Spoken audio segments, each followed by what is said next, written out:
नमस्कार बच्चों। अगर आपने क्लास 9 का पेपर दिया इवनिंग शिफ्ट में तो ये उसकी ऑफिशियल आंसर की है हिंदी की। ठीक है, यानी वीडियो को पूरा लास्ट तक जरूर देखना। इस वीडियो में हम क्लास 9 में जो हिंदी का पेपर हुआ इवनिंग शिफ्ट में उसके हम आंसर को कराने वाले हैं। जो आंसर हम कराएंगे ये ऑफिशियल आंसर की है, ठीक है, गवर्नमेंट की साइड से। तो प्लीज़ वीडियो को लास्ट देखना, वीडियो को लाइक करना, वीडियो को अपने दोस्तों के साथ शेयर करना, जिससे आपके दोस्त भी वीडियो को देखकर लाभ उठा सकें। ठीक है, और चैनल को सब्सक्राइब जरूर कर लेना इसी तरह के आंसर की को देखने के लिए। तो चलिए हम देखते हैं प्यारे बच्चों। तो खंड क में जो पहले क्वेश्चन में जो आंसर पहला सही है, पहले का ग सही है, दूसरे का ख सही है, तीसरे का घ, चौथे का क, अब पांचवे का भी घ सही है। ठीक है बच्चों, ये आंसर को देख के अब जरूर मिलान करेंगे। ठीक है, क्वेश्चन पेपर निकाल लिया होगा आपने। फिर इसी प्रकार से सेकेंड क्वेश्चन में आपका सेकेंड में पहले का ग सही है, दूसरे का ग सही है, तीसरे का घ सही है, चौथे का क और पांचवे का क सही है। और अथवा वाले क्वेश्चन में अपठित काव्यांश था। ठीक है, इसमें क्या करना है, अपठित काव्यांश में पहले का घ, दूसरे का ग, तीसरे का ख, चौथे का क, पांचवे का ग था। ठीक है, और खंड ख में व्यवहारिक व्याकरण में क्या करना है प्यारे बच्चों, इसमें क्वेश्चन नंबर थर्ड में क्या करना है, आपको उपसर्ग प्रत्यय को करना था। तो इसमें पहले में क भरेंगे, दूसरे में ख था सही है, तीसरे में ख सही है, चौथे का भी ख सही है और आपके पांचवे का भी घ सही है। ठीक है बच्चों, आंसर जरूर देखेंगे आप। चलिए समास वाले क्वेश्चन में देखते हैं। समास में पहले का घ सही है, ठीक है, पहले का घ सही है और दूसरे का ख सही है, दूसरे का ख सही है, तीसरे का ग सही है, चौथे का घ सही है, पांचवे का क सही है। ठीक है, और पांचवें क्वेश्चन में देखेंगे पहले का ख सही है, दूसरे का ग, तीसरे का घ, चौथे का ग सही है। ठीक है बच्चों, चलिए चौथे का ग सही था, पांचवें का भी ग सही था। क्वेश्चन नंबर 6 में पहले का क, दूसरे का घ, तीसरे का क, चौथे का ग, पांचवें का भी क यहाँ पर सही है। ठीक है बच्चों, अब खंड ग में देखेंगे पाठ्य पुस्तक में जो अपठित गद्यांश था इसमें पहले का ग सही है, दूसरे का क सही है, तीसरे का ग सही है। ठीक है, चलिए अब यहाँ पर चौथे का क सही है बच्चों, पांचवें का ग सही है। प्रश्न नंबर 8 में पद पाठ से पहले का ग, दूसरे का भी क सही है। ठीक है,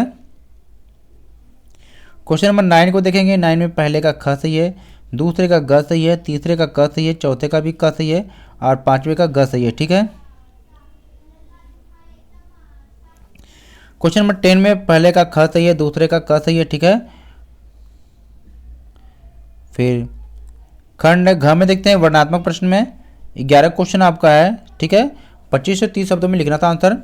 क का आंसर है कि दो बैलों की कथा पाठ में जब बालिका ने दोनों बैलों के ग्राम खोल दिए तब भी दोनों बैल नहीं भागे, क्योंकि बैलों को बालिका पर तरस आ रहा था। उस घर में केवल वही एक प्राणी थी जो उनकी सेवा करती थी, उनसे प्रेम करती थी। वे नहीं चाहते थे कि उनके जाने के बाद बालिका को कोई सजा या यातना झेलनी पड़े। ख क्वेश्चन का आंसर आप देखते हैं बच्चों यहाँ तक कि महादेव वर्मा को कविता सुनाने के लिए एक चांदी का कटोरा भेंट में मिला था। गांधी जी जब चंदा इकट्ठा करने आए तब गांधी जी ने कटोरा महादेवी जी से ले लिया। इस पर उनकी साथिन सुभद्रा कुमारी की प्रतिक्रिया थी कि और जाओ जाकर के और दिखाओ। कटोरा गया तो क्या हुआ, कटोरा गया तो क्या हुआ, खीर तो तुम्हें खिलानी ही पड़ेगी, चाहे तुम पीतल की कटोरी में खिलाओ या फूल के कटोरे में। ठीक है, अब यहाँ पर ग वाले क्वेश्चन का आंसर हम देखते हैं। ग में कहा था कि उस समय तिब्बत का समाज छोटे बड़े जमींदारों में बटा था। लोग एक दूसरे पर सहज विश्वास करते थे। बौद्ध भिक्षुओं को भगवान से कम नहीं समझा जाता था।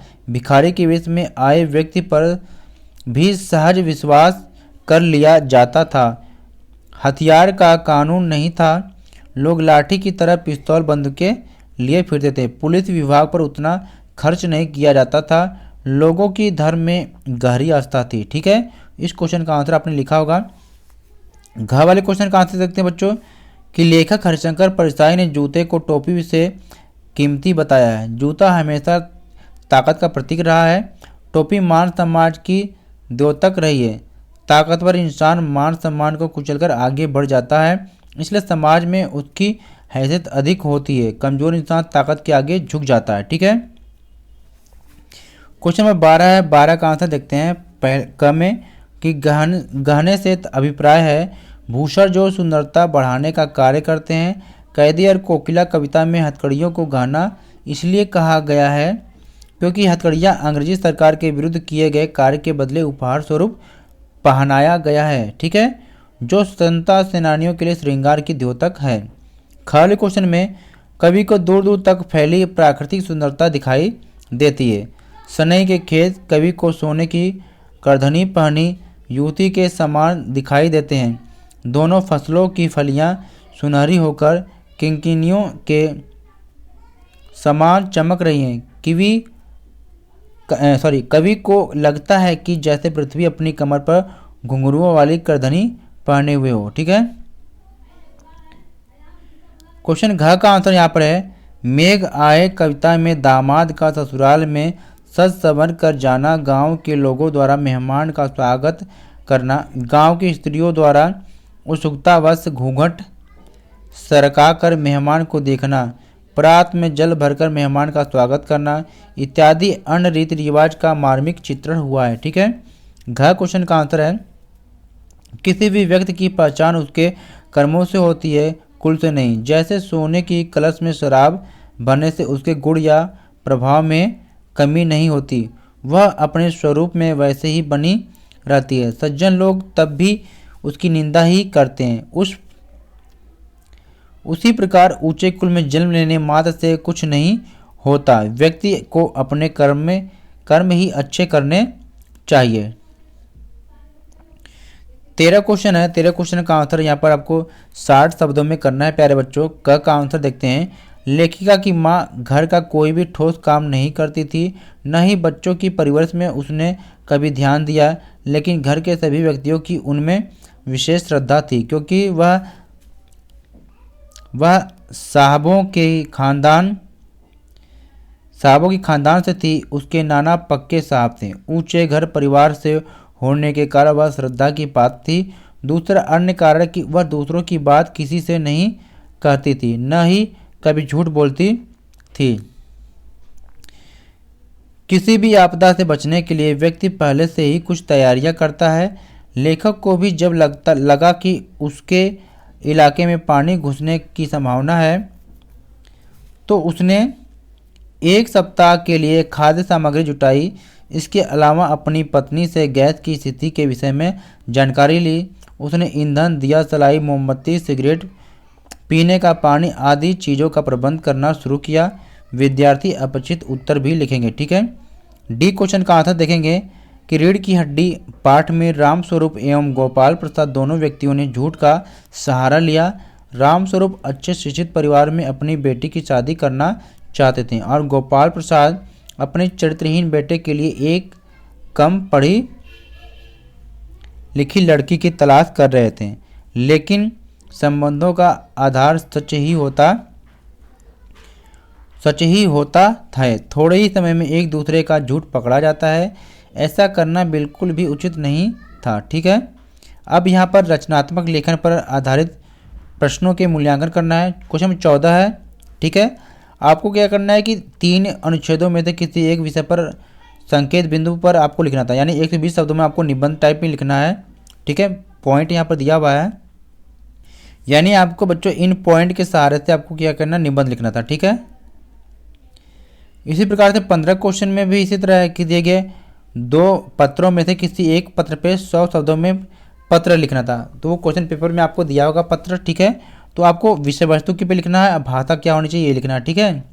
और क्वेश्चन नंबर 16 है बच्चों, ठीक है। 16 में भी इसी प्रकार से एक लघु कथा लिखनी थी जो 100 शब्दों में। एक विषय वस्तु देखेंगे, प्रस्तुति कैसे करनी है, उसकी भाषा क्या लिखनी है। तो क्वेश्चन नंबर अथवा में देखेंगे, इसमें भी 100 शब्दों में ईमेल लेखन लिखना था, विषय वस्तु, प्रस्तुति, भाषा, ठीक है।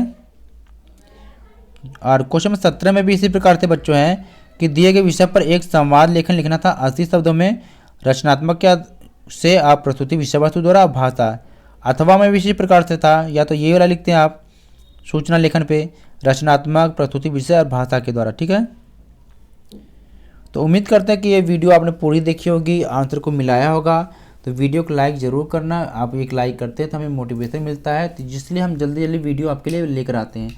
और हाँ, वीडियो को दोस्तों के साथ जरूर शेयर करें कि आपके दोस्त भी अपने क्वेश्चन पेपर को मिलान करके आपको बता सके कि उनके भी कितने नंबर बन रहे थे। और चैनल को सब्सक्राइब जरूर कर ले इसी तरह की वीडियो को देखने के लिए सबसे फर्स्ट, और बेल आइकन को भी प्रेस कर लें। ठीक है बच्चों, चलिए फिर मिलते हैं नए वीडियो के साथ। अब तो नमस्कार।